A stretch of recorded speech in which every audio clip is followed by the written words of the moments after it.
네, 정치여담야담 김종혁 국민의힘 고양시 병당협위원장, 설주환 더불어민주당 법률위 부위원장, SBS 민성기 논설위원과 함께하겠습니다. 세 분 어서 오십시오. 안녕하세요.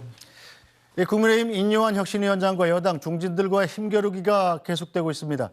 인 위원장의 거듭된 험지 출마 압박에 장제원 의원은 다시 한번 선을 그었고 김기현 대표 역시 당의 리더십을 흔들지 말라고 경고하고 나섰습니다. 그러자 인요한 위원장 대통령의 메시지를 꺼내들었습니다. 영상으로 확인해 보시죠. 불출마를 선언하거나 아니면 수도권 지역에 어려운 곳에 와서 출마하는 것을 강력히 요구합니다. 무서울 정도로 권한을 우리의 뜻을 따르지 말고 일부 의원의 급발진으로 당의 리더십을 흔들거나 당의 기강을 겉들어뜨리는 것은 아마 하지 않아야 해봤어. 서울 가래요. 서울을 가랍니다. 저보고. 저는 제 단량한 정치 인생 연장하면서 서울 가지 않겠습니다, 여러분. 할래? 저는 그래서 눈치 안 보고 삽니다. 할 말 하고 삽니다. 아무리 권력자가 뭐라 해도 저는 제 할 말 하고 삽니다. 그래서 좀 많이 역풍도 맞지만 많은 어려움도 겪고 풍파도 있었고 또 한 번은 무소속으로 출마를 해서 지역 주민들의 사랑으로 당선되는 기적도 맛보았습니다. 할락말락 하는 중 마는 중 하는 중 마는 중 하기보다는 한다.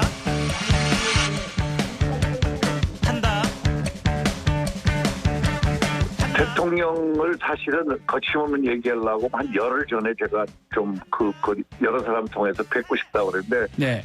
대통령 직접으로 연락 온 건 아니고요. 아, 직접 온 건 아니고. 예, 아니고 돌아서 온 말씀이 예.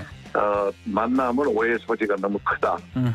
그래서 그냥 지금 하고 있는 거를 그냥 소신껏 생각껏 맡아서 임무를 좀 끝까지 그렇게 우리 당과 우리가 필요한 거를 그냥 거침없이 해라.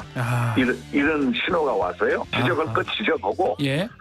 뭐 아주 긍정적으로 그거를 개입을 하지 않겠다. 아하. 전혀. 할라다 말았는데 할 바야 해.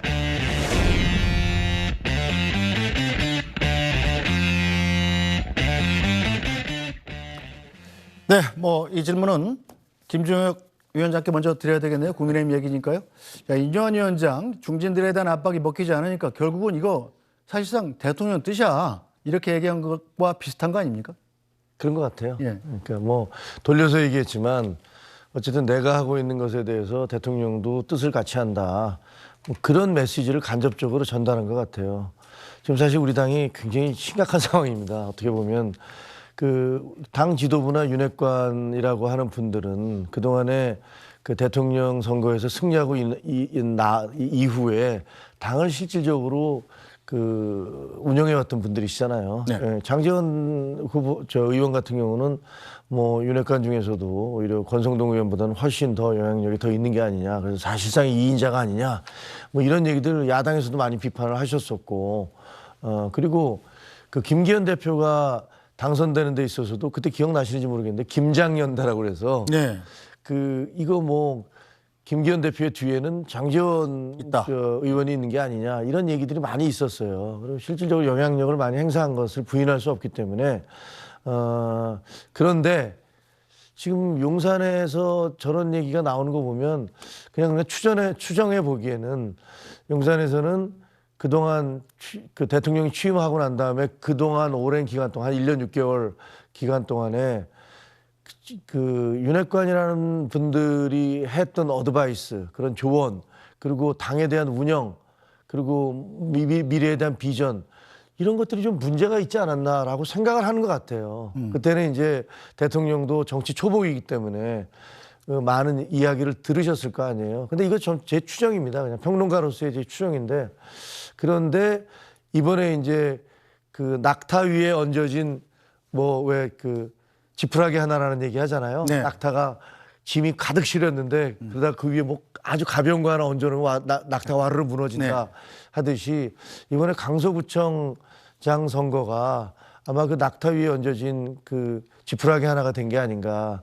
그걸 보고 나서 야 이게 뭐 지금 상당히 문제가 있구나. 뭐 이런 식으로 당 지도부와 그 윤핵관이라는 분들의 어떤 그 주장 같은 것들을 들으면 안 되겠구나라는 생각을 하신 게 아닌가. 그냥 추정을 할 뿐이에요. 네. 그래서 그런 부분에 있어서 그 뜻을 이제 인요한 혁신이가 주장하는 것들과 그것이 대충 맞아 떨어지고 있는 게 아닌가 이런 생각이 드네요. 네. 설주환 부위원장은 어떻게 보십니까? 민주당 입장에서 보기에도 이 김종인 위원장의 생각이 맞는 것 같나요? 네, 뭐 일단 지금 국민의힘에서 인요한 혁신위원장이 하는 것은 어찌 보면 공통된 이익이라고 저는 보여요. 그러니까 대통령도 같은 생각이시고 오히려 이 대통령의 요즘에 정치적으로 반대편에 있다고 생각되는 이준석 대표도 똑같은 얘기를 하고 있거든요. 네. 어떤 지금 소위 말하는 윤핵관이라는 인사들에 대해서 정말 정계에서 은퇴시켜야 된다 이렇게 얘기를 하고 계시거든요. 그러다 그렇게 주장을 하고 있고 그러면 이해관계가 참 맞아 떨어지는데 근데 지금 인요한 혁신위에서 얘기를 지금 하는 이러한 인적 쇄신이 과연 이번에 강서구청장 보궐선거에서 나타난 민심을 반영한 액션인가 이건 좀 저는 처방이 다르다고 보거든요. 그러니까 오히려 지금 윤 대통령께서 바뀌셔야 된다는 부분에 대해서 상당히 많이들 지금 그 요구를 하고 있어요. 뭐 저는 그게 더 맞는 생각인데 오히려 그 밑에 있는 어떤 지금 뭐 장제원 의원이라든지 윤핵관이라고 소위 말하는 지금 국민의힘 지도부가 가지고 있는 문제점도 있지만은 가장 먼저 바뀌어야 될 것은 대통령실과 그다음에 그 국민의힘 여당과의 어떤 수직적 관계가 바뀌어야지만 오히려 그 국민들은 아 정말 혁신이 되고 있구나 이렇게 생각을 하실 것 같은데 그냥 인적 쇄신이라는 명목 하에 어떤 현 지도부에 대해서 어떤 이렇게 물갈이론이 더 앞세우는 것은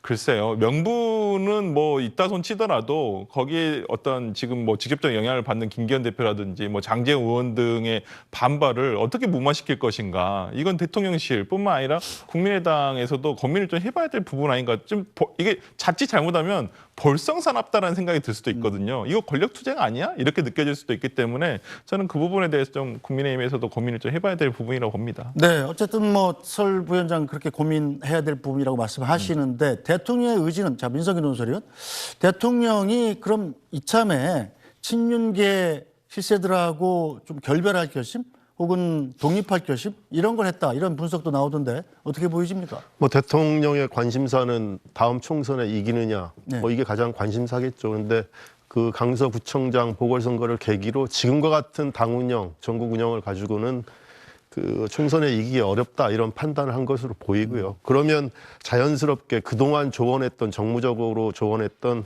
소위 친윤계 뭐 윤핵관보다는 다른 라인을 통해서 지금 조금 조언을 얻고 계신 게 아닌가 뭐 이런 생각이 들게 하고요. 그렇다면 일정 부분 책임을 묻고 여론에 좀 호응하는 인사조치가 필요하고 그런 상징으로 지금 장제원 의원이 윤핵관의 핵심으로 꼽혀서 지금 인요한 위원장이 불출마하거나 험지 출마하라 이런 요구를 강하게 하고 있는 것이고 대통령의 입장에서 보면은 이제 총선 승리를 위해서 그리고 다음 그 전국 운영을 위해서 소위 그 전국 주도 세력의 그 재구성을 하는 단계에 들어간 게 아닌가 이런 생각을 하고 있습니다. 네, 자 김종인 위원장. 네. 그 수직적 관계를 개선해야 된다라고 이제 야당에서 얘기를 하시잖아요. 근데 정말 수직적 관계라면 지금 인요한 위원장 저렇게 그 중진들, 영남 중진들, 다선 의원들 불출마하거나 물러나라고 요구하는데 아무도 안 물러나고 있잖아요. 수직적 관계가 아니다. 아니 당대표도 너무 빨리 가지 마. 뭐 시간이 필요해. 이렇게 계속 얘기를 하고 계시고 장제원 의원은 아예 대놓고 몇천 명씩 동원을 해서 반발을 하고 있는데 그 수직적 당정 관계에서 그런 일이 가능하겠습니까? 그러니까 제가 보기에는 그 주장 자체는 좀 아닌 것 같고 또 대통령이 안 바뀌었다고 얘기하는데 지난번에 이제 국회에 가서 그 야당 의원들한테 악수도 안 하려고 하고 있는데 가서 계속 악수하려고 가서 허리 숙이면서 악수하려고 노력하고 그랬었잖아요. 그런 부분들. 그리고 그 이후에 보면 이제 정책을 냈다가도 R&D 예산 같은 게 이제 대표적인 건데 네. 이게 그 현장에서 이게 문제가 있다라고 계속 아우성을 치니까 그럼 바꾸자라고 해서 계속 교체하려고 한다라든가 이런 식으로 대통령이 그동안에 뭔가 제대로 된 보좌나 그 어드바이스를 못 받아서 그렇게 보이는 모습이 있었다면 네. 제가 보기에는 강서구청장 선거 이후에는 상당 부분 다른 모습을 보여주고 있다라고 생각을 합니다.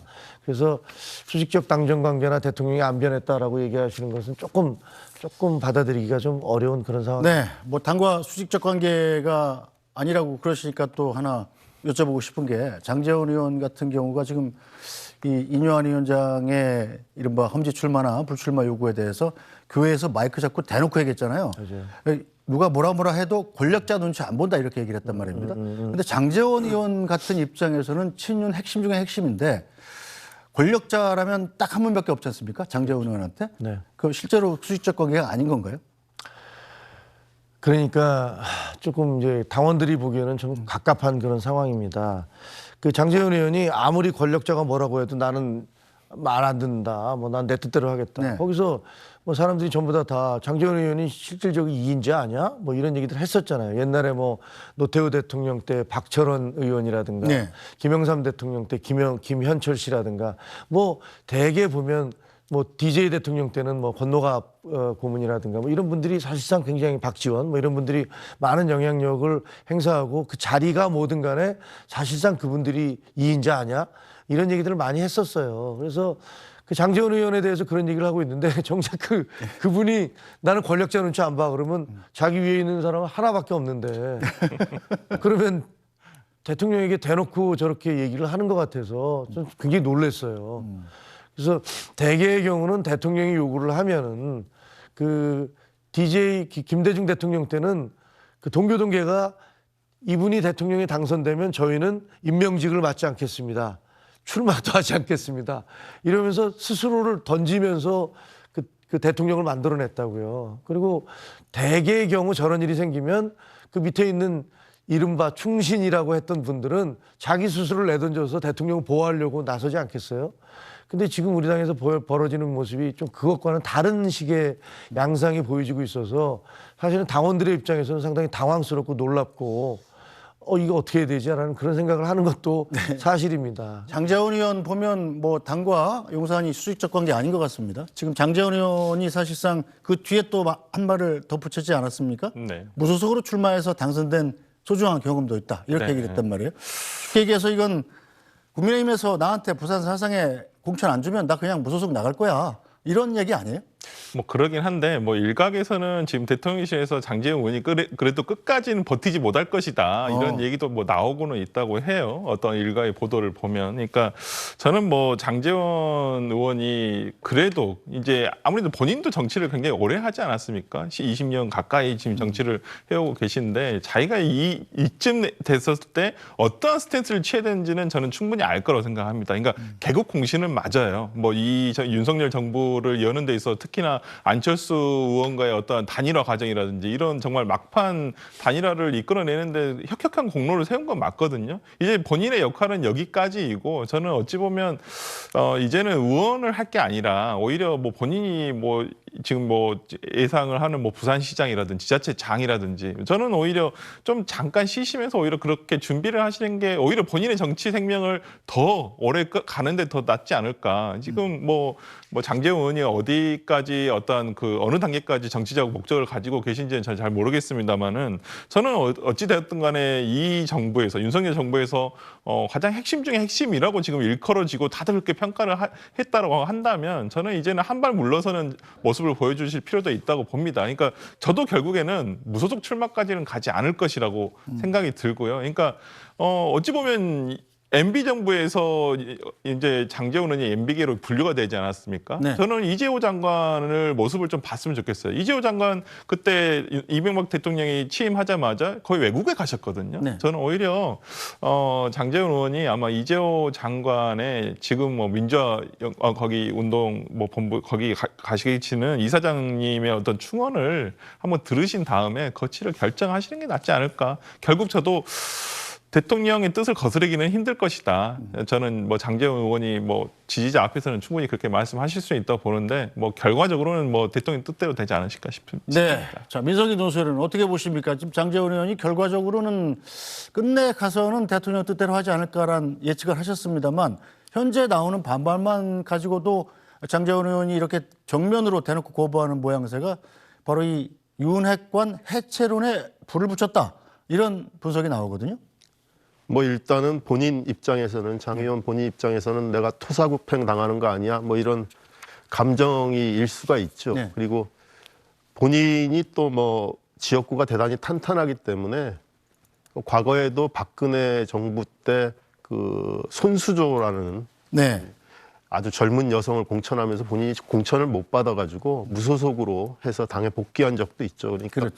본인 입장에서는 양쪽을 다 보고 있는 거 아닌가 싶습니다. 그러니까 지금 조금 저항을 하면서 한다는 게 결국은 내가 불출마를 하더라도 좀 모양새를 좀 갖춰줘라. 내가 구국의 결단으로 그 불출마하는 것처럼 이렇게 모양새를 갖춰줘야지 내가 밀려나가는 것처럼 해서는 안 되겠다. 뭐 이런 판단이 있을 수도 있고요.